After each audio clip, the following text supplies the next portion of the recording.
একজন পুরুষ আমার লাইফে ছিল, যাকে আমি প্রায় 3 বছর ধরে চিনতাম, যাকে পেয়ে আমি নিজেকে সুখী ভাবতাম।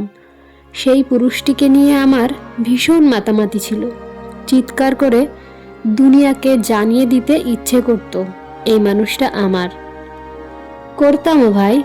সেই মানুষটা সোশ্যাল মিডিয়াতে আমার কোনো পোস্টে রিয়্যাক্টও দিত না, দিলেও খুব কম। ছবি আপলোডের কথা বললে বলতো সব কিছু প্রাইভেট রাখাই ভালো। আমি কত অবুঝ সাদাসিধে ছিলাম, মেনে নিতাম সব। কত কিছু করতে বলেও লাভ হতো না। আজ 1 বছর 1 মাস 13 দিন পেরিয়ে গেলে পুরুষটির সাথে যোগাযোগ হয় না। কেন জানি আমি মধ্যরাতে স্ক্রিনে তার আইডি হাতড়ে বেড়াই। দেখি একজন সুদর্শনার সাথে সেই পুরুষ মানুষটির ভালোবাসাময় ছবি। সেই সুন্দরী নারীর প্রোফাইলে গিয়ে দেখি প্রত্যেক পোস্টে সেই পুরুষটির সরব উপস্থিতি।